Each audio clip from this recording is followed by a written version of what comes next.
Hola, buenos días a todos y muchas gracias por venir a esta tercera edición del Congreso Ideología y Presente, que en esta ocasión va a tratar sobre la democracia. Como sabéis, la serie de congresos que bajo el título común Ideología y Presente venimos organizando desde la Asociación Hecatón tiene el objetivo de proporcionar una mirada multidisciplinar y crítica de las ideas políticas de nuestro tiempo. En la primera edición, allá por 2015, tratamos algunas ideologías políticas clásicas como el liberalismo, el marxismo o el pensamiento de la Ilustración, y también dedicamos un día al 15M y a los movimientos sociales. En la segunda edición, que fue el año pasado, abordamos 4 temas con fuerte influencia en el pensamiento y en las prácticas políticas contemporáneas: neoliberalismo, nacionalismo, ecologismo y feminismo. Este año queremos preguntarnos por la democracia. Nos parece un asunto suficientemente rico y complejo como para dedicarle el Congreso por entero. También resulta obvio que mantiene una continuidad temática con los anteriores congresos, pues cualquiera de los puntos que he citado antes y que hemos tratado en anteriores congresos se puede poner en estrecha relación con la democracia. Quizá especialmente el 15M, ¿no?, nos hizo revivir esta inquietud. Creemos que la selección del tema se justifica por sí solo. Vivimos en sociedades democráticas o que aspiran a serlo. La democracia es sin duda el centro de gravedad político del presente y por ello necesariamente tiene que resultar relevante preguntarnos por ella. Especialmente en un momento de incertidumbre global, se cumplen ya 10 años del inicio de la crisis, en el que la política de los distintos estados parece haber reducido cada vez más su horizonte de acción al de la mera gestión económica, sembrando dudas sobre la naturaleza de los sistemas democráticos mismos. Puesto que para comprender el presente es necesario mirar atrás y repasar la historia, cómo hemos llegado hasta aquí, contamos en el Congreso con la contribución de los historiadores. También creemos que esta inquietud respecto de la democracia debe llevarnos a preguntarnos de nuevo por sus fundamentos teóricos, por las concepciones normativas en que se sostiene, por cómo concebir su legitimidad y su alcance. Por último, creemos que el momento actual pone de relieve algunos límites, dilemas y problemas de la democracia, nuevos y antiguos, que suponen un desafío para sus partidarios y que alientan a sus enemigos, y que por tanto deben ser abordados. Por todo ello, para comprender y aclarar las ideas políticas sobre la democracia en el presente, a través de su historia y de su teoría, de sus problemas y de sus enemigos, contamos con la generosa participación tanto de especialistas consolidados como de jóvenes investigadores. Les queremos dar las gracias a todas ellas y ellos y esperamos que a través de sus conferencias y del debate que susciten podamos arrojar alguna luz sobre estas cuestiones. También decir que nuestra idea es grabar las ponencias y que se van a subir a nuestro canal de YouTube, que es Asociación Hecatón, con H. También debemos agradecer a Enrique García, que nos ha ayudado en la organización del Congreso, y también recordar que vamos a expedir certificados de asistencia y vamos a pasar unas hojas de firmas al final de cada sesión cada día para recoger esta asistencia. Y bueno, a continuación tenemos la suerte de contar con José Lasaga Medina, uno de los mayores especialistas en la obra de Ortega y Gasset y de la Escuela de Madrid, doctor en Filosofía por la Universidad Autónoma de Madrid, catedrático de Filosofía de Enseñanza Media y profesor de Filosofía en la Universidad Nacional de Educación a Distancia, en el Departamento de Filosofía Moral y Política, aunque está jubilado desde 2017. Ha sido profesor investigador de la Fundación José Ortega y Gasset y ha sido comisario de la exposición en Madrid de José Ortega y Gasset en la Residencia de Estudiantes. Algunas de sus publicaciones, libros, son José Ortega y Gasset, Vida y Filosofía, en Madrid, Biblioteca Nueva; Metamorfosis del Seductor, ensayo sobre el mito de Don Juan, en Síntesis; Figuras de la vida buena, ensayo sobre las ideas morales de Ortega y Gasset, en Enigma; y una antología de José Ortega y Gasset en la colección Grandes Pensadores de Gredos. Y también como editor, por ejemplo, junto con Antonio López Vega, tiene el libro Ortega y Marañón ante la crisis del liberalismo, del 2017. También es autor de numerosos artículos sobre estos autores en revistas especializadas, como Claves de Razón Práctica, El Basilisco, Revista de Occidente, Postdata, Boletín de la Institución Libre de Enseñanza, Abril, etc. Y también comentar que ha escrito artículos en los diarios El País y ABC. Bueno, hoy José Lasaga nos va a hacer una ponencia titulada El intelectual en democracia, Ortega y Arendt, dos visiones complementarias. Y bueno, te doy la palabra. Muchas gracias. Muchísimas gracias y muchas gracias a los organizadores, es decir, a la Asociación Hecatón por la invitación a dirigirle la palabra. repasando el título que les había prometido después de vacaciones, me di cuenta de que el tema no es precisamente fácil, ¿no?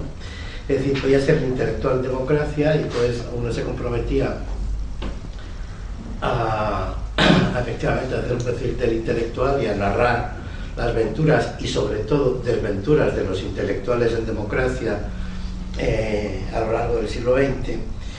Pero claro, si además me imponía el pie forzado de hablar simultáneamente o de intentar cruzar las visiones que sobre este problema han tenido Ortega y Arendt, la cosa se complicaba bastante. Sobre todo se complicaba para una... Adelanto una cosa, yo creo que el tema está ahí, existe. Lo que pasa es que el tema implica numerosas mediaciones, algunas complejas, y para el espacio de una hora escasa, de 40 o 50 minutos, porque no les voy a cansar más, pues el tema literalmente solo puede quedar, digamos, apuntado, no puede quedar, digamos, resuelto, académica o científicamente bien resuelto. De todas maneras, creo que debo empezar por justificar el acercamiento, porque estoy seguro que algunos de ustedes pensarán, bueno, ¿y qué tienen que ver Ortega y Arendt? Bueno, voy a empezar precisamente, como digo, por justificar un poco la relación entre ambos, los puntos de contacto que hay en su biografía y en su obra. De todas maneras, esta especie de convergencia biográfica, que es el primer punto que voy a tratar, pues hay que tomarla con un grano de sal, ¿no? Con granum salis, como decían los latinos, porque hay que partir del hecho de que viven en dos sociedades completamente distintas, la española y la alemana, y sobre todo en dos fechas muy significativas ambas y a una distancia también significativa. Ortega nace en 1883, Arendt nace en 1906, un año después que Zambrano. Hago esta asociación porque obviamente hay una relación de discipulado de Zambrano con Ortega.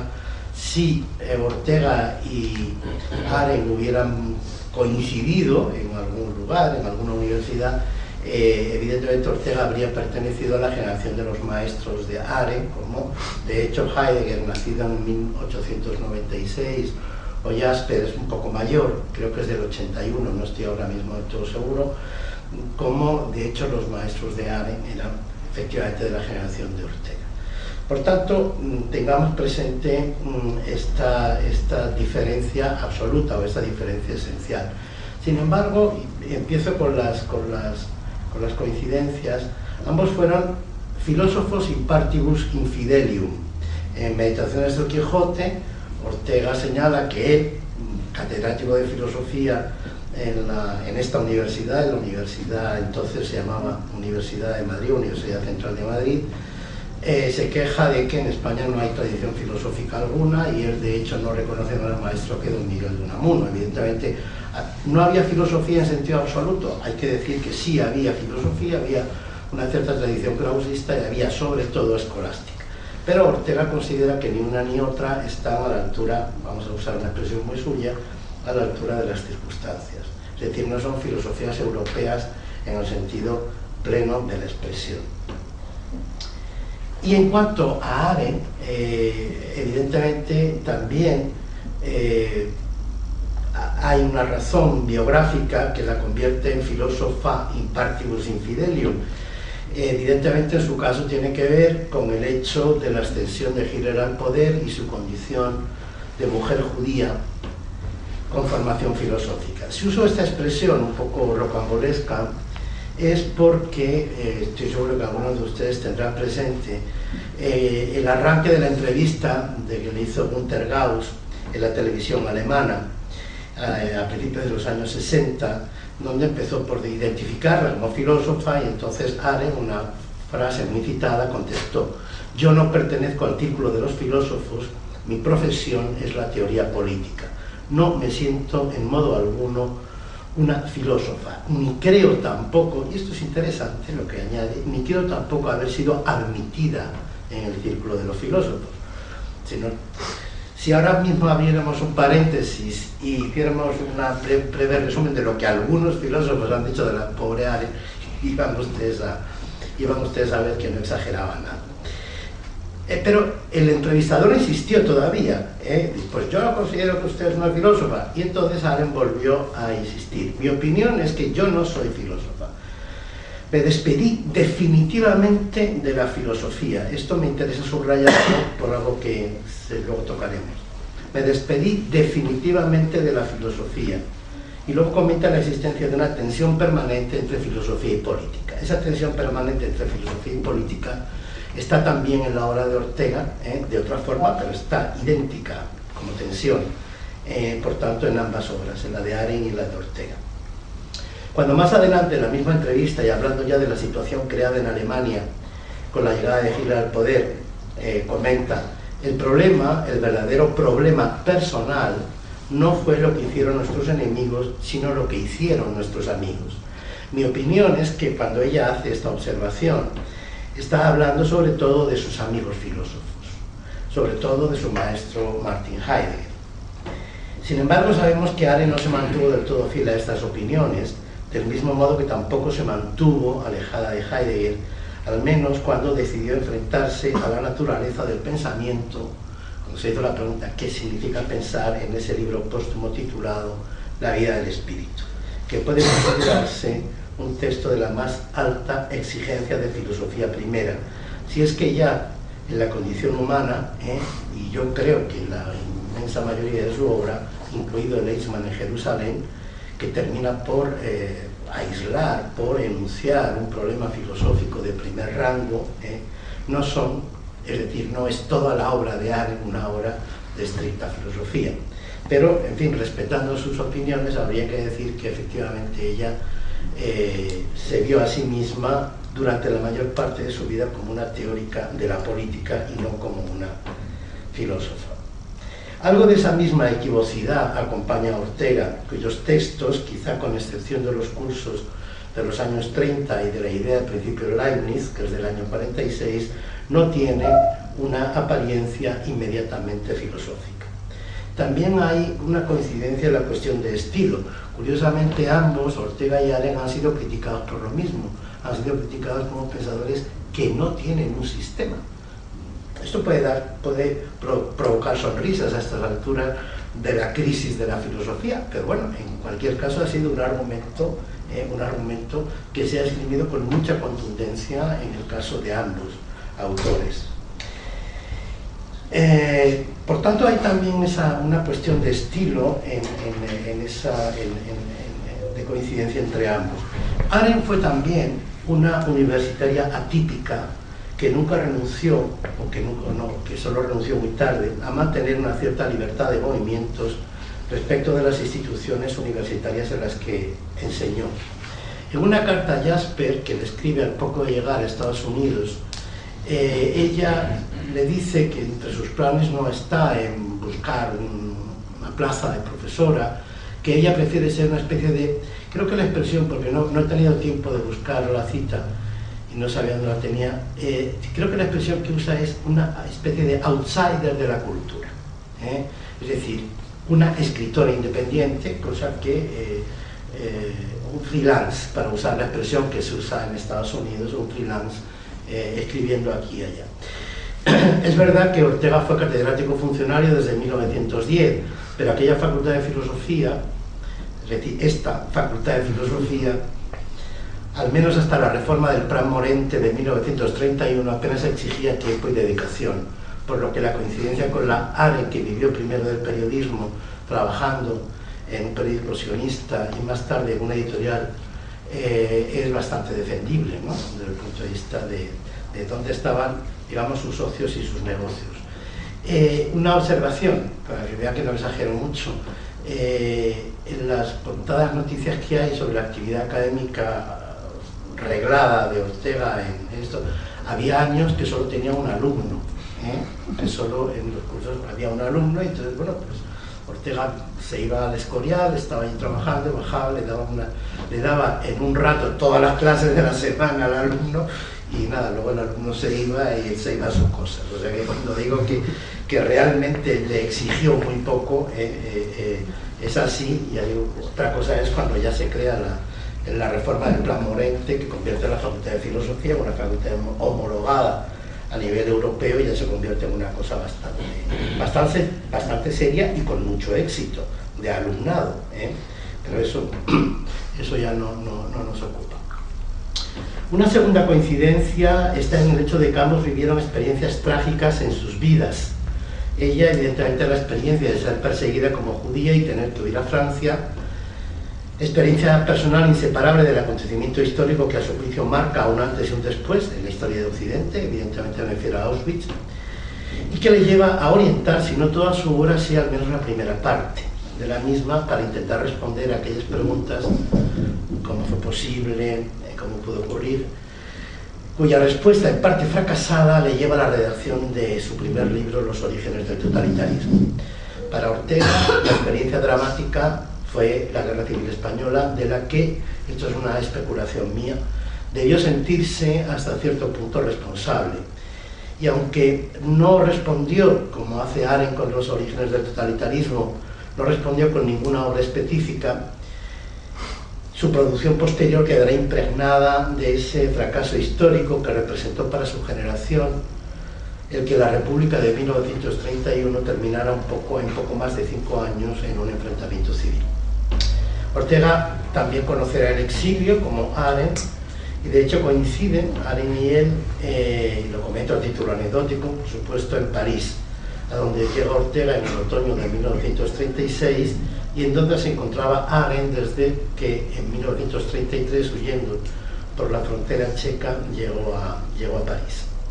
Ortega abandona París, camino de Buenos Aires, en 1939, poco antes de que estalle la Segunda Guerra Mundial, y Arendt abandona Francia, por cierto, atravesando España hasta Lisboa, donde embarca hacia Estados Unidos en 1941. Pero quizás sea más relevante para nuestro asunto la coincidencia en su formación. Ahora voy a ser muy rápido y voy a limitarme a hacer enumeraciones. Para ambos, Kant será el filósofo por excelencia, antes que Hegel o Marx.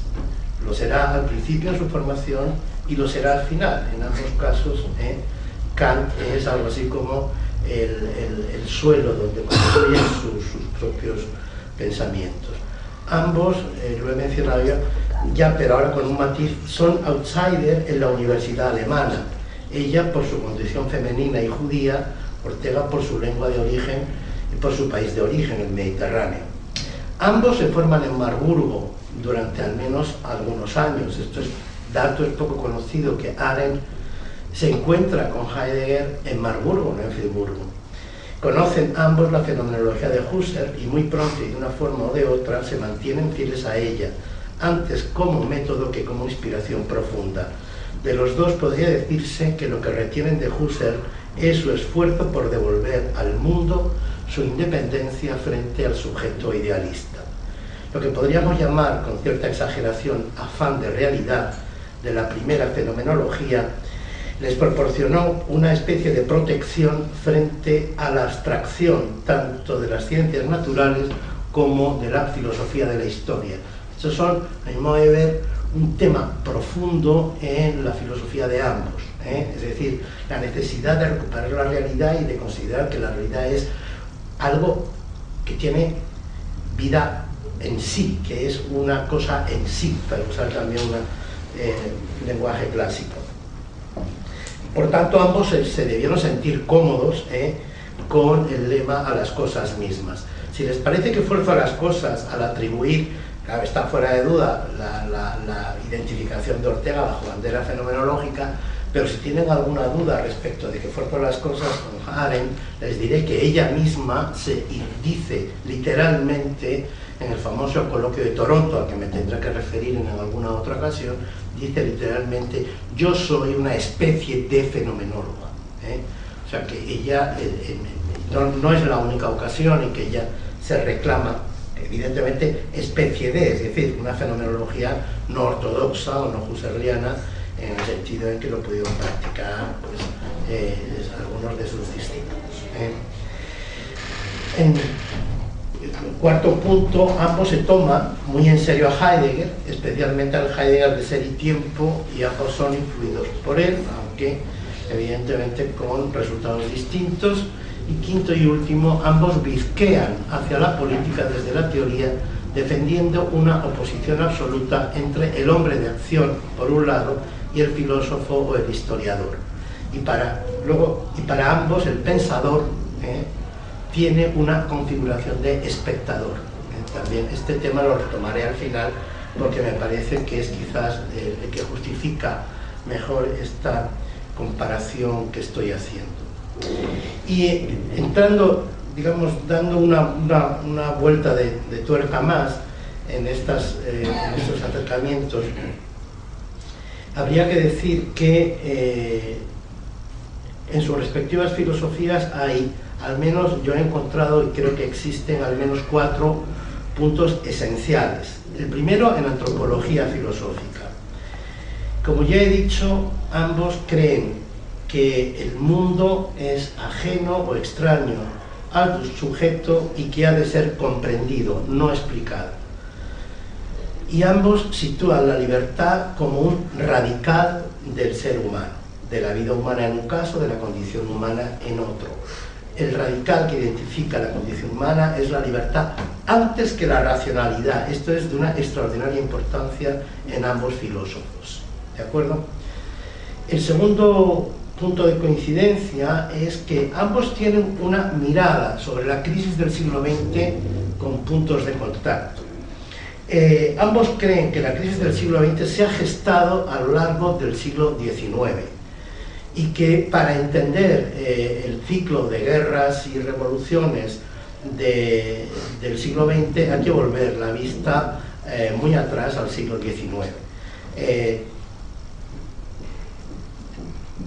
El fruto de la descomposición de la cultura idealista y de los valores burgueses que ocurre en la segunda mitad del siglo XIX es lo que finalmente explica el ascenso de los movimientos totalitarios en el lenguaje de Arendt o de la rebelión de las masas en el lenguaje de Ortega.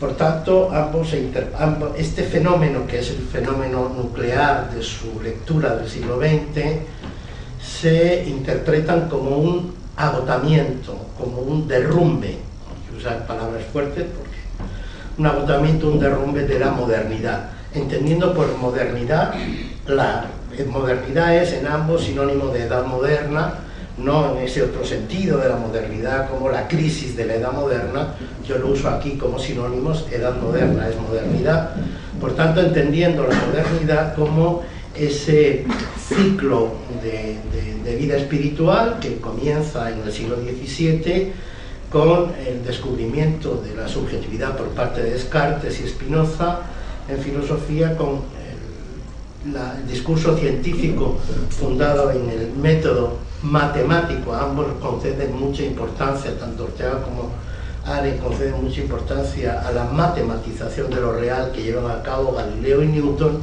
y esto es más importante para Arendt que para Ortega, la fundamentación de la ciencia política en Maquiavelo y Hobbes, quizás también Locke, pero fundamentalmente Maquiavelo y Hobbes.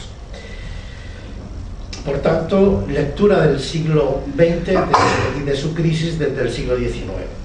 Relacionado con este punto, ambos, y eso hago un esfuerzo por situarse en el horizonte de los años 30, ambos tienen una concepción en filosofía de la historia absolutamente abierta, es decir, rechazando toda forma de determinismo. Ahora bien, en los años 30 todas las concepciones dominantes de la historia eran deterministas, si se quiere a la manera de Marx o si se quiere a la manera de un libro que acaba de publicarse y que tendrá un éxito enorme y que será muy citado por ambos, La decadencia de Occidente de Spengler, ¿de acuerdo? Pero no había nadie que pensara, como pensaba Ortega primero y como pensará Arendt después, que la historia está abierta. Cito y con cierta imprecisión Ortega, abierta para lo mejor y para lo peor. Idea que hace pandan, que coincide con esa insistencia tan extraña y tan merecedora de pensamiento de Arendt, identificando el totalitarismo con una frase que ella pone como lema en los orígenes del totalitarismo: todo es los hombres, una cita de Rousseau, los hombres no saben que todo es posible, ¿de acuerdo? El todo es posible, que también aparece en la rebelión de las masas, literalmente, ese todo es posible en el horizonte europeo de principios de los 30, encierra, a mi modo de ver, una clave precisamente de esa crisis de la modernidad. El todo es posible significa ni más ni menos, y adelanto, bueno, es mi interpretación, significa ni más ni menos que la realidad, mucho después, un sociólogo famoso dirá: la realidad se ha vuelto líquida. La liquidez de la realidad fue ya prevista, y muy bien prevista, por estos autores en este momento histórico al que me refiero. Por tanto, subrayo que despliegan, que afirman una concepción no determinista, por tanto una concepción indeterminista de la historia. Y finalmente una concepción de la filosofía en general desde una cierta impronta socrática, que les lleva a caracterizar al filósofo como el que practica, uso ahora un término orteguiano, el que practica salvaciones. Famoso lema de Meditaciones del Quijote: salvémonos en las cosas. Pero esta idea está también presente en Arendt, bajo la forma de que la función del pensamiento, según ella, no es otra que la de comprender el mundo. Solo la comprensión, y repito una idea suya, solo la comprensión de lo acaecido puede reconciliarnos con nosotros mismos y con el mundo. Y esa es a lo que llama, usando un concepto de una extraordinaria profundidad en Arendt, el amor mundi. Ese amor mundi, cuya obra se podría resumir diciendo: el esfuerzo del pensamiento de Arendt es reconciliarse con el mundo después de Auschwitz. Y ese sería algo así como un patrón que valdría para reconstruir o para pensar en su obra. Por supuesto que hay muchas diferencias muy notables. Ya he dicho las coincidencias, comenzando por la que reseñamos al principio. Quizás la más importante es consecuencia de sus fechas de nacimiento, también lo he dicho. Ortega es ya un intelectual activo en 1908, cuando mantiene sus primeras polémicas públicas a propósito de cuestiones que hoy llamaríamos de teoría política. Con sus idas y venidas interviene reaccionando públicamente en todos los sucesos de su tiempo hasta la llegada de la República. Hacia 1932 o 33 se retira definitivamente de la vida pública. La observación de que Ortega deja de existir como intelectual en esa fecha es consistente con su autoproclamado silencio, aunque hay que hacer la salvedad de que como filósofo tendría aún muchas cosas que decir. Arendt solo ejerció de intelectual en los años 60, más concretamente después del asesinato de Kennedy en 1963, al menos entre el 63 y el 70 aproximadamente, quizás un poco más hasta su muerte en el 75, es el periodo en que ella ejerce como intelectual público más intensamente. Decía que entonces ella intervino en muchos debates públicos relacionados con lo que para ella era la cuestión fundamental, la salud de la República. Ortega prefiere la República a la democracia en casi todos los contextos de su teoría. Como el tema es la democracia, efectivamente, yo solo voy a pasar de perfil, voy a pasar de puntillas sobre el asunto de la democracia. Conviene recordar que para Arendt la Constitución es constitutio libertatis, es decir, es la fundación en leyes de un espacio de libertad, y en ese sentido ella, siendo naturalmente impecablemente democrática, no carga la suerte de la teoría precisamente sobre el concepto de democracia, al que considera un tanto, perdón por la exageración que voy a decir, un tanto corrompido por la influencia de la Revolución Francesa. Ustedes conocen de sobra su análisis comparativo y diferencial entre ambas revoluciones, Arendt considera que en cuanto que la cuestión política se contamina con la cuestión social, la libertad resulta socavada por la necesidad y entonces la política desaparece de escena. Esta idea le ha sido muy criticada, pero aquí estamos para comprender a Arendt y no para criticarla todavía. Pero la crítica se lo dejo a ustedes luego, ¿vale? Entonces sí conviene tener presente que lo que a Arendt le preocupaba sobre todo era la salud de las instituciones republicanas, y todas sus intervenciones, yo diría que los grandes temas de las intervenciones públicas de Arendt se pueden contar con los dedos de las manos. Son fundamentalmente el descubrimiento de los papeles del Pentágono, la guerra de Vietnam, y sobre todo el tema de la mentira en política, que es el tema que a ella le preocupó, precisamente porque eso implicaba, eso a ella le recordaba la clave de la destrucción de Europa. A él le recordaba la doble moral burguesa en la que se decía una cosa y se hacía otra. Ahora iremos a eso, ahora iremos a la crítica de la burguesía europea. Pero para Arendt el pecado original en política es mezclar el orden de lo social y de la necesidad con el orden de la libertad, ¿de acuerdo? Entendiendo que la libertad es la libertad, como ella dice, con una expresión muy precisa, inter homines. Aquí estamos hablando de la libertad de acceso a la libre discusión en un espacio público previamente creado. Eso es para ella la libertad. No hablamos aquí ni de la libertad de pensamiento, ni de la libertad como experiencia subjetiva de una persona. Estamos hablando de la libertad política en el sentido más fuerte de la expresión. De ahí que lo que le interesara siempre le interesó lo mismo en política: la salud de las instituciones republicanas. Bien, ambos, Ortega y Arendt, ya que he hecho brevísimos perfiles de sus vidas públicas como intelectuales, ambos encajarían en la definición de intelectual erasmista que ofreció Dahrendorf. No sé si conocen el libro, un libro que salió hace unos años, La libertad a prueba, los intelectuales frente a la tentación totalitaria. En ese libro, Dahrendorf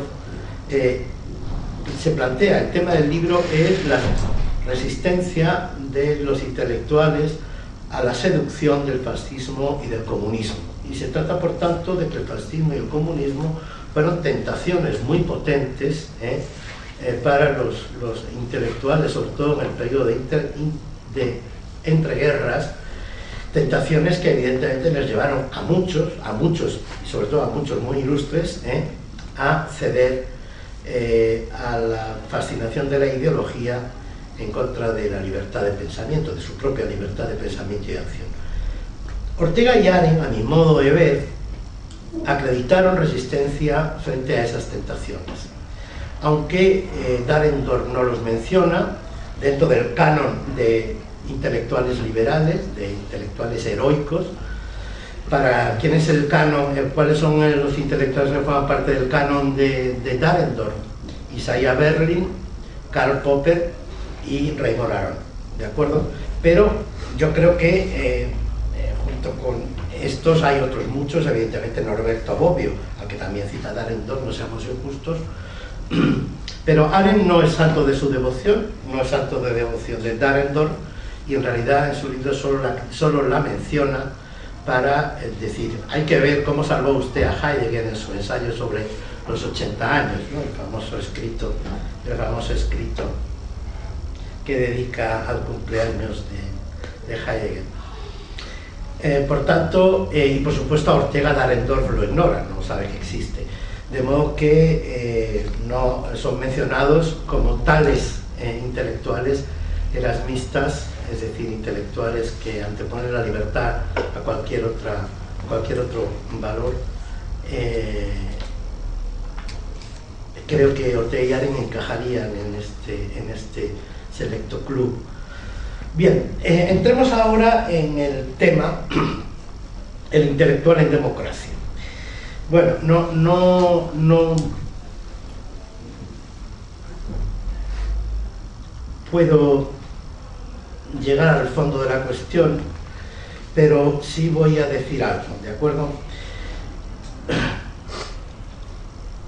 Antes de hablar de las posiciones o de las interpretaciones de ambos, voy a situar un poco el tema. Para ello parto de una paradoja: el intelectual entendido como el individuo que hace de la palabra dirigida a sus conciudadanos su razón de ser, su vocación, palabra que ha de tener una función esclarecedora e iluminadora, no ha resultado ser en la experiencia del siglo XX, que es el siglo de los intelectuales, eso lo ha dicho todo el mundo, hay casi unanimidad, un demócrata convencido. Aunque ha habido épocas, pero no siempre ha cumplido muy bien sus deberes para con la democracia. De hecho, es fácil observar que las democracias liberales más consolidadas, el intelectual como figura social es escasamente relevante. Es decir, me refiero a Inglaterra, el Reino Unido, en Estados Unidos, el intelectual es un sujeto que existe, pero es un sujeto más bien marginal. Por lo demás, el intelectual ha desaparecido, me refiero al día de hoy, al abandonarse la lucha ideológica entre liberalismo y socialismo, tomadas ambos términos en el sentido más amplio y flexible. En la actualidad la lucha sigue, pero no es ideológica, sino mediática. Nadie presta atención al valor de las ideas, ahora se trata de tácticas y de estrategias. Al fin y al cabo hemos llegado a comprender, gracias a Foucault, que la palabra es un instrumento, otro instrumento en la lucha por el poder y por el control social. La última encarnación del intelectual, con visos de continuidad con la tradición europea de entreguerras, tradición que, como saben ustedes, tiene su escena originaria en el caso Dreyfus y en la intervención de Émile Zola. Digo que esa tradición que empieza con Zola y tiene su momento de máximo esplendor, también con mucho contraste de luces y sombras, en los años 30 y quizás en los años 50 y 60, siempre en el siglo XX, digo que la única figura que llega a nosotros con cierto vigor hoy en día es una especie de negación de esta tradición. Me refiero al disidente, que es la última encarnación del intelectual, al intelectual disidente que apareció en los países del este después de la invasión de Checoslovaquia y que tuvo su momento de esplendor en los años 80, cuando hacía aguas el sistema posttotalitario que la URSS había impuesto sobre la propia Rusia y las naciones centroeuropeas ocupadas al término de la Segunda Guerra Mundial. El disidente fue el intelectual que reivindica la democracia como espacio público de libertades y derechos, y que después de que este se hiciera realidad, con todas las deficiencias que se quiera, desaparecieron de la escena, bien porque se convirtieron en políticos, como Václav Havel, o bien porque se integraron en papeles de intelectual más ordenados a la manera occidental, entrando en el periodismo o en la docencia. En cualquier caso, el intelectual había perdido para siempre,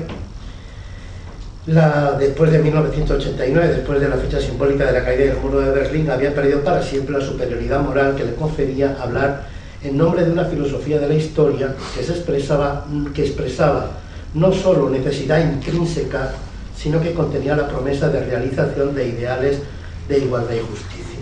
A mi modo de ver, y como ustedes sospecharán, estoy pensando en Sartre, que es la figura emblemática del intelectual occidental.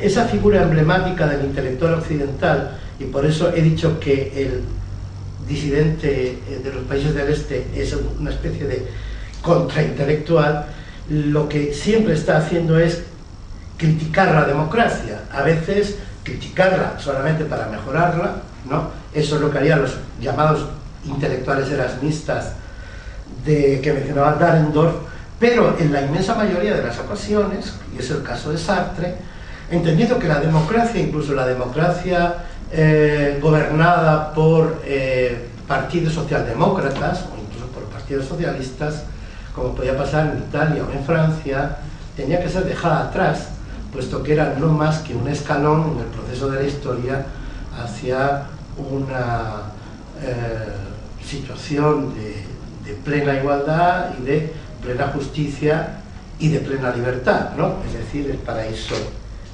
comunista. Entonces, en ese sentido, el intelectual occidental de izquierdas es un intelectual que está, en cierto modo, en guerra con la democracia. Claro, ¿de qué estoy hablando yo? Cuando menciono democracia, evidentemente no estoy usando el concepto de democracia en un sentido normativo, ni estoy hablando del cuadro de ideas y valores que arrastra este complejo término, sino que estoy hablando de las democracias realmente existentes, con sus derechos civiles y sus libertades, evidentemente limitadas y amenazadas por una serie de ingredientes que hacen de las democracias sistemas extraordinariamente imperfectos. Pero, evidentemente, la perspectiva que me parece más honrada a la hora de plantear el tema del diálogo de la posición del intelectual frente a la democracia es que el intelectual tenía la obligación, o tuvo siempre la obligación, y ahora me limito a hablar del intelectual de los años 60, 70 y 80, a denunciar con el mismo vigor las insuficiencias de las democracias occidentales y las muy superiores insuficiencias y situaciones terribles de las llamadas democracias populares del Este. Todavía hoy tenemos la ocasión, o los intelectuales, o lo que queda de ellos, tienen todavía la ocasión de señalar con el dedo a lo que pasa en China o a lo que pasa en Cuba, y normalmente siempre nos encontramos, y sobre esto hay una bibliografía exhaustiva, siempre nos encontramos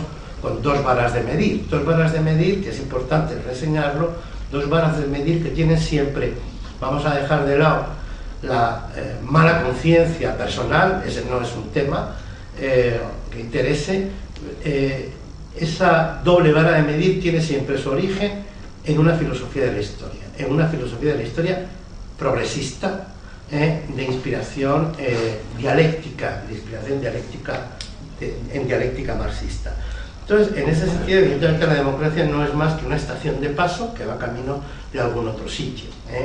Y en ese sentido, evidentemente, el viejo debate entre reforma y revolución es un debate que, si bien ya no se plantea, ya he dicho yo antes, exagerando un poco, que nadie presta atención a las ideas, que nadie presta atención a los debates ideológicos, evidentemente, si volviéramos a tomarnos en serio los debates ideológicos, habría que volver a poner encima de la mesa si efectivamente ya hemos abandonado la seducción de la revolución y estamos en un proceso de reformas indefinidas, siempre respetando las reglas del juego y siempre respetando evidentemente los marcos constitucionales, ¿no?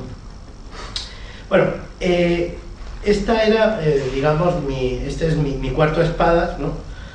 Para hablar del tema que yo me comprometí en la intelectual en democracia. Vuelvo ahora, y esto es lo que yo creo que tiene interés, a los análisis de Ortega y Arendt, cómo vieron ellos la figura del intelectual y la tarea del intelectual en la crisis del siglo XX y más concretamente en los años 30, es decir, en el periodo de entreguerras, que es un periodo no solo de una extraordinaria riqueza intelectual y artística, sino también un momento en que, sobre todo en París, la capital cultural del mundo, los intelectuales brillan con luz propia.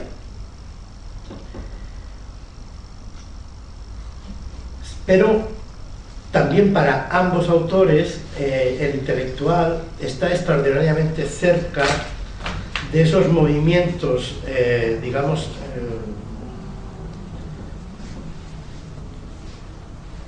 no sé cómo decirlos, enfermos, es decir, de esa enfermedad cultural y social que ellos detectan con el nombre de Arendt, movimientos totalitarios, Ortega, rebelión de las masas. Lo que ellos están viendo ocurrir ante sus narices es evidentemente algo que les preocupa y mucho. Retrospectivamente, Arendt hará en la tercera parte de su libro Los orígenes del totalitarismo, Arendt hará un análisis del comportamiento de los llamados intelectuales de la generación del Frente, este es el nombre que ella elige, y de la influencia que tuvieron sobre las masas en la gestión del movimiento totalitario. Ella distingue entre los movimientos totalitarios y los regímenes totalitarios. Pues, hubo de hecho movimientos totalitarios en todo Occidente, incluidos los Estados Unidos, pero evidentemente solo en algunos sitios, para ella en sentido riguroso, solo la Alemania de Hitler y solo la Rusia soviética de Stalin fueron regímenes totalitarios.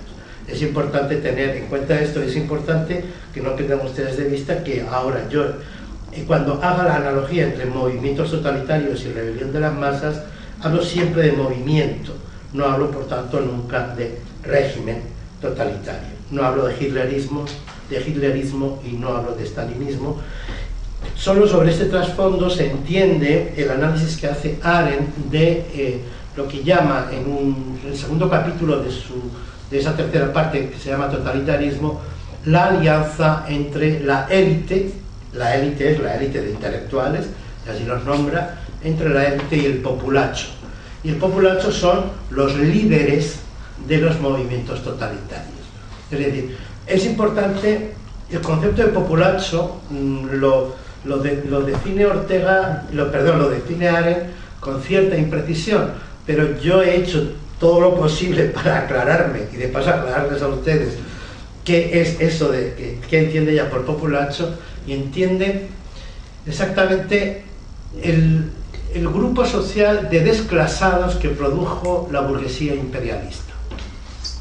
Es un grupo extraño de aventureros, de gente que ha ido a las colonias y ha vuelto, de gente que ha fracasado en su vida profesional, de gente desclasada también a nivel familiar. Es decir, ella hace un perfil bastante curioso de estos líderes del populacho.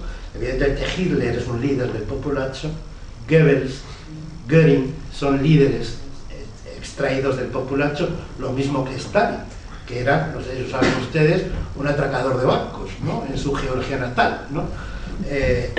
Hasta que, bueno, ingresó en el Partido Comunista, entre otras cosas porque se ocupaba de la tesorería, ¿no?, después de atacar los bancos, ¿no?, financiaba al partido bolchevique. Ella se refiere a este grupo y los distingue, bueno, sigo hablando del movimiento totalitario, y los distingue de los filisteos. Hitler era un filisteo, Hitler un miembro del populacho. Estas distinciones de psicología social pueden parecer torpes, pero yo las encuentro, leyendo con cuidado el libro de Arendt, extraordinariamente iluminadoras. Ella, al final, ella plantea, para no apartarnos del tema, porque además ya me queda muy poco tiempo, para no apartarnos del tema, 5 minutos, no, incluso procuraré abreviar. Arendt se plantea esa alianza en los momentos iniciales, es decir, años 20, cuando las vanguardias artísticas están en toda su efervescencia. Ella se plantea la alianza, es decir, ¿por qué los intelectuales quedaron absolutamente fascinados por el populacho? Entonces la respuesta que da es porque tenían un enemigo común, odiaban a la burguesía. Esta es la tesis de Arendt, muy resumidamente. Con lo cual ella emplea una metáfora extraordinariamente potente cuando dice, cuando los intelectuales más radicales, y pone el ejemplo de un autor que ella conoce y admira mucho, Bertolt Brecht, decide escandalizar el Pathé de Bourgeois haciendo la famosa ópera de 2 centavos, etc. Dice Arendt, los intelectuales creían estar embistiendo con la cabeza contra un muro y estaban embistiendo hacia una puerta abierta. Es decir, quien había abierto la puerta de la simpatía social era justamente el populacho, puesto que el populacho al fin y al cabo lo que había hecho era simplemente invertir la hipocresía burguesa en cinismo.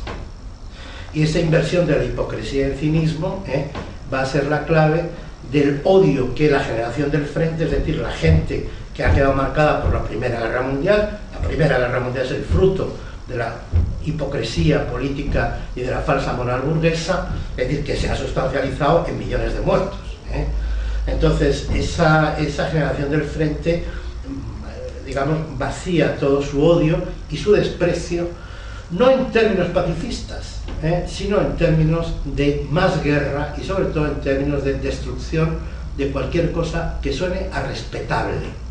Esta es la guerra a la respetabilidad es lo que explica el hundimiento de la cultura europea occidental en ese periodo que va desde el final de la Primera Guerra Mundial hasta el comienzo de la Segunda Guerra Mundial, y lo que explica parcialmente, y ya no puedo seguir, y lo que explica parcialmente el hecho de que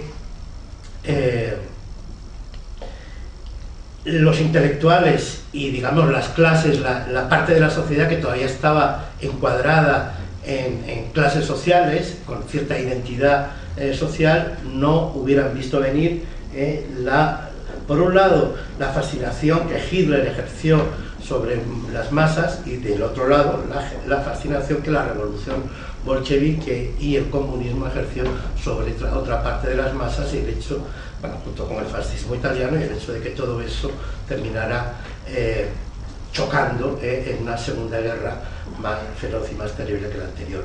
Si hubiera tenido tiempo, y me tomo solo un minuto, si hubiera tenido tiempo, había mencionado que el tema del cinismo y de la hipocresía, Ortega lo ve muy bien en un texto del año 24, si quieren ustedes ojearlo, es un texto breve que aparece en El Espectador, titulado Fraseología y sinceridad, en donde dice: ha cambiado el clima moral de Europa, hemos llegado, estamos llegando a un clima en donde lo propio, lo bien es darle de patadas a las normas, darle de patadas a los principios, darle de patadas a la educación, y entonces decir lo que uno piensa. Es decir, eso en política se traducirá en acción directa, y la acción directa fue el lenguaje político que manejaron los movimientos totalitarios.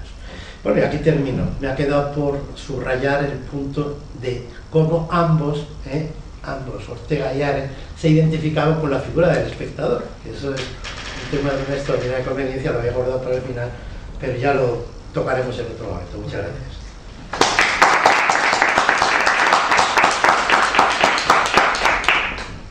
Bueno, pues si hay alguna pregunta o comentario por parte del público.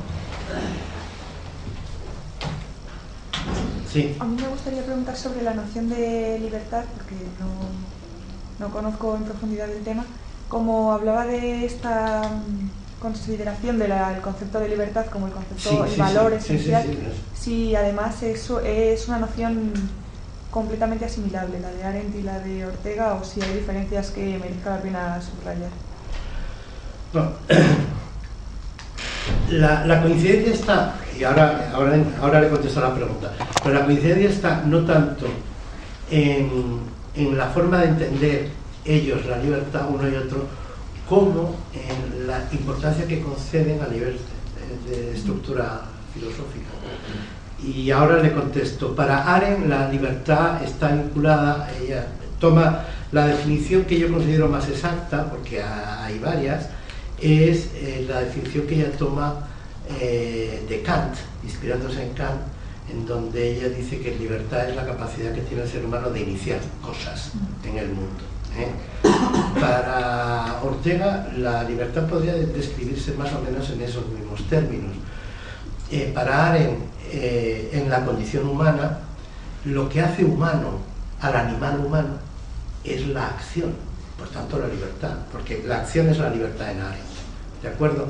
Es decir, recuerda usted que lo del animal laborans, es decir, ahí el hombre no es plenamente humano, en un sentido, si quieren, humanista normativo, ni tampoco el artesano, aunque el artesano ya hace mundo. El hombre verdaderamente, plenamente humano es el hombre de acción. No el hombre de acción, sino el hombre que es consciente de que es un sujeto de acción. En Arendt, en Ortega, cuando Ortega define vida humana como realidad radical, al final de que es filosofía, y dice la libertad humana, la libertad es lo que constituye al ser humano, en cuanto que el yo está arrojado en la circunstancia y tiene que hacer su vida.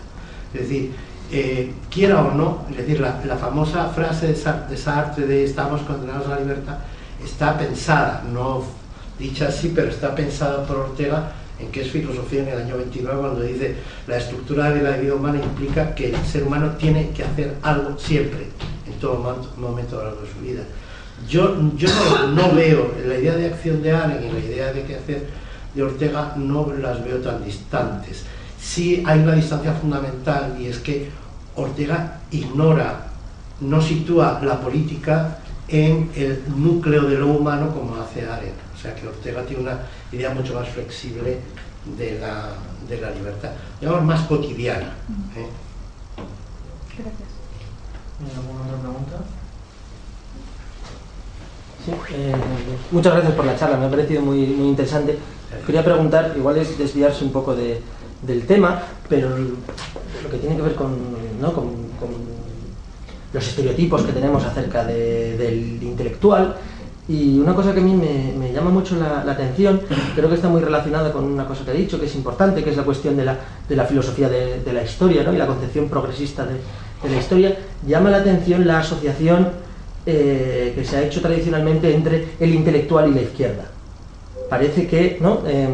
Hay una serie de estereotipos por los cuales pues, el intelectual pues, tiene que tener algún tipo de visión progresista, o se suele vincular a ese tipo de movimientos.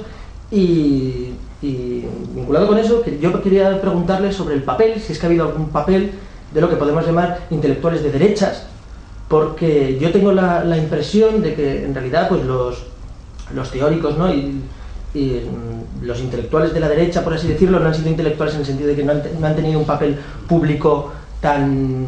O sea, no han estado en una comunicación tan directa con la sociedad civil, sino que han tenido una influencia de la academia o del pensamiento económico, etcétera, ¿no? Estaba pensando en, pues no sé, en casos como en el mundo anglosajón, ¿no? En casos como Russell Kirk o Michael Oakeshott o este tipo de personas, ¿no? Uno de los pocos casos que se me ocurre hoy en día como de algo parecido a una especie de intelectual de derechas de cierto nivel, ¿no? Estoy pensando, por ejemplo, en Roger Scruton o este tipo de gente, pero parece que no terminan de encajar muy bien, ¿no? en las expectativas que tenemos acerca de lo que es un intelectual. Entonces querría saber si tenía alguna reflexión al respecto. Bueno, alguna reflexión tengo. Una contrapregunta. ¿Usted considera que Céline es un intelectual de derechas? ¿Quién? Céline. Louis Ferdinand Céline, el autor de Bagatelas para una masacre. Pues no lo conozco. No conoce a Céline, pues se pierde usted uno de los grandes novelistas del siglo XX.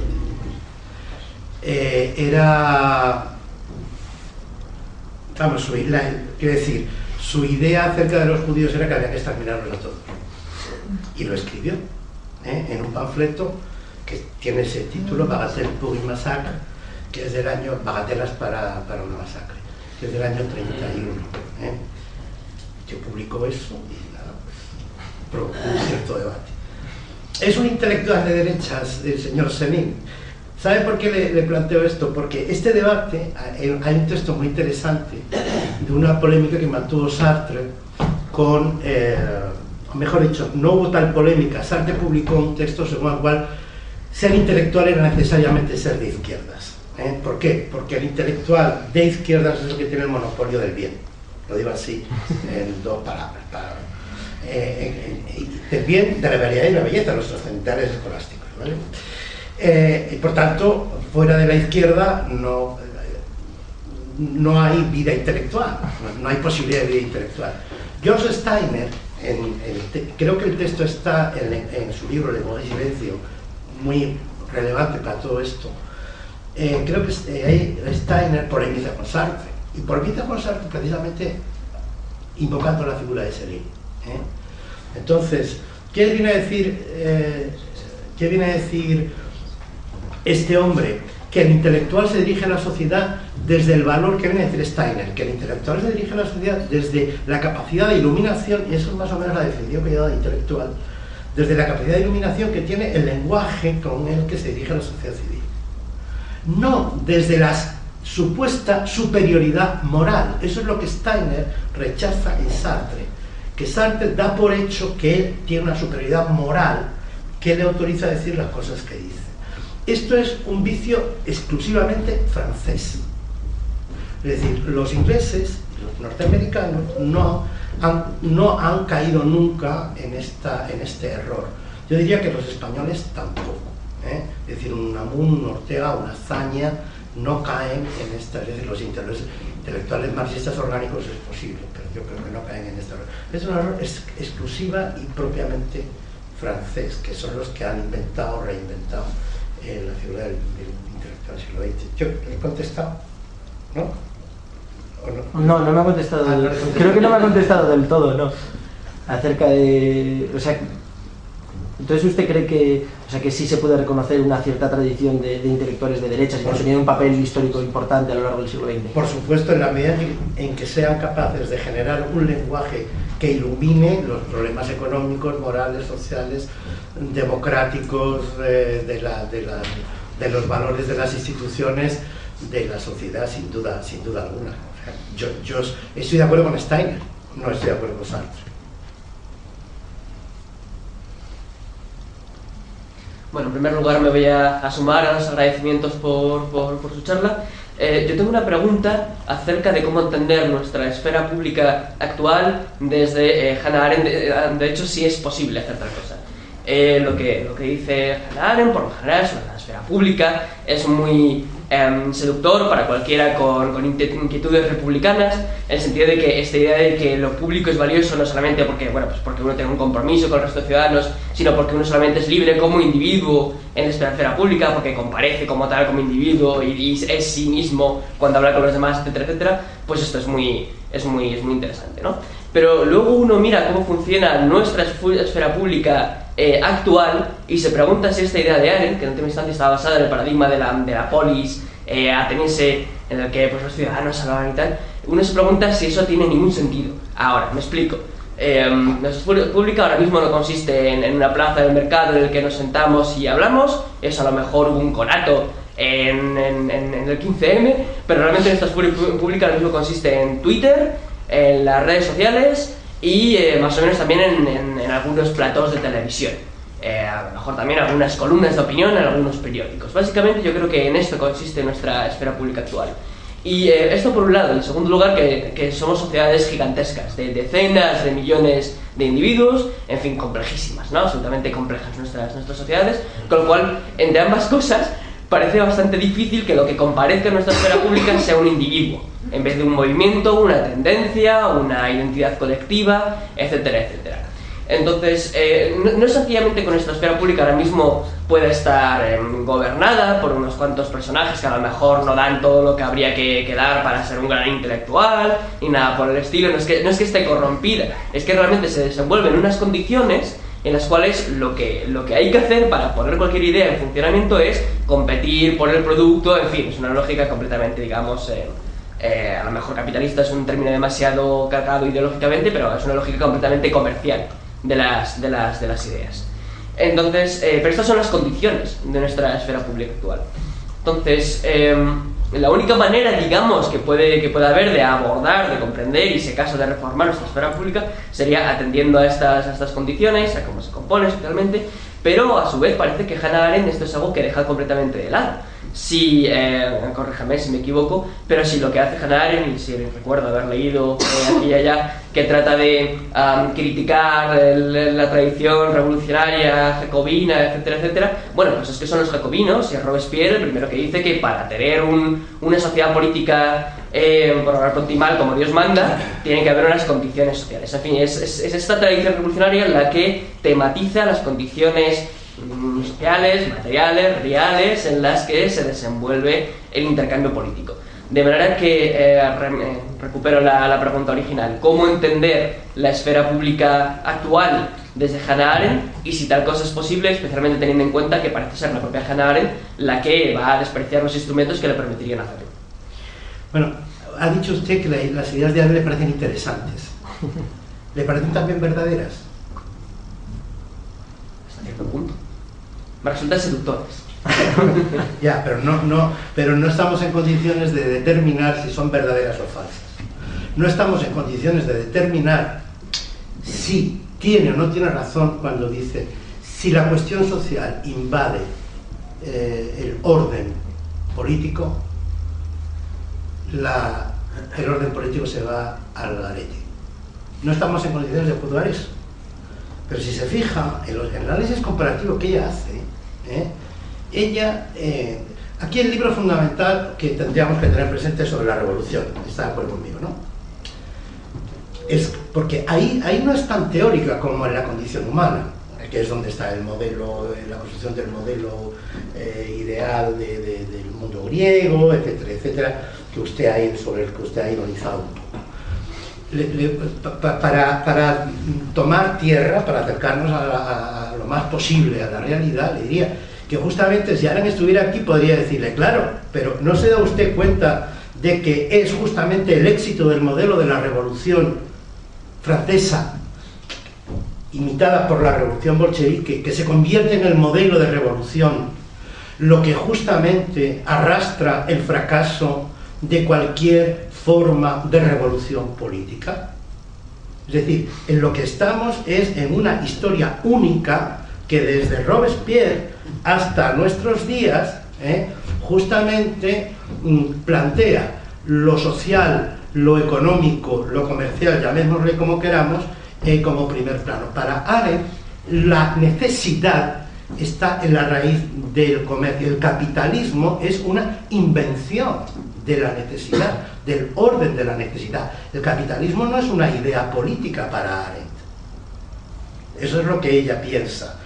Y en cuanto a si ella no nos da ninguna pista sobre qué hacer en esta situación, porque al fin y al cabo nuestra situación no es tan distinta de la que ella vivió en Estados Unidos, ¿no? En los años 60. Bueno, más bien son bastante parecidas, ¿no? Quizás ahora mucho más radicalizada y mucho peor todo. Pero déjeme que le haga una observación. Usted no ha recordado en su resumen la idea de los consejos. La idea de los consejos es la respuesta a la pregunta que usted le formula a Arendt. Es decir, ella cree que si los individuos acceden a un espacio público, reglado o no reglado, regulado o no regulado, si acceden los individuos, pueden crear cuerpos políticos intermedios que vayan poco a poco tal. Es más, ella hace un análisis de varias revoluciones europeas, incluida la revolución bolchevique, en donde el momento genuino de la revolución, en el sentido político que ella le da a la palabra, aparece siempre vinculado a lo que ella llama el milagro de los consejos. ¿De acuerdo? Hasta la revolución húngara los consejos aparecen espontáneamente, subraya ella. ¿De acuerdo? Entonces, esos consejos serían la respuesta. Lo del 15M podría interpretarse como un inicio de un movimiento de la creación de un espacio público vinculado a que podría haber prosperado y podría haberse mantenido precisamente bajo la forma de la creación de consejos, y hasta cierto punto eso es lo que ha pasado, ¿no? Es decir, que haya tenido más éxito, haya tenido menos éxito, eso ya es un punto que se me escapa. Pero la respuesta, ya sé que es muy insatisfactoria, es que los consejos sería, desde el punto de vista operativo, la respuesta. Ahora, la cuestión para mí es prepolítica. Yo les invitaría, porque ustedes tienen por delante toda una vida de responsabilidad pública, yo les invitaría a que no pierdan de vista una idea de Arendt. Es decir, que confronten con ella y le den la razón o se la quiten y actúen en consecuencia. Si somos sujetos de libertad, somos sujetos de necesidad. Para Marx somos sujetos de necesidad. Para Arendt somos sujetos de libertad. Eso genera dos posiciones políticas irreconciliables. Y la obligación que tienen ustedes es decidir cuál de las dos es la acertada, porque una es verdadera y otra es falsa.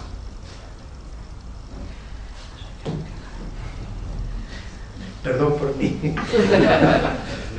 Por mi entusiasmo. Bueno, yo tengo una pregunta, no sé si es un poco breve.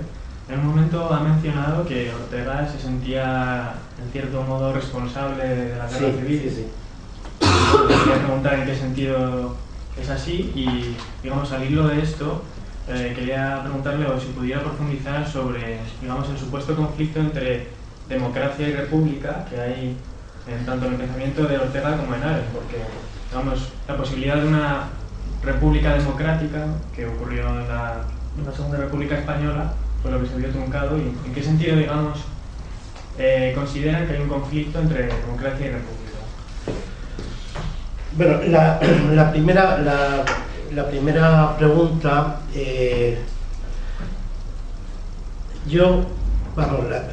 hay una cuestión muy importante, y es que Ortega contribuye de una forma decisiva. Ortega, junto con más intelectuales, pero cuando Ortega crea la Sociedad al Servicio de la República, etc., contribuye a que llegue la República. Entonces la República, en cierto modo, fue creación, fue obra de la llegada de la República del 31.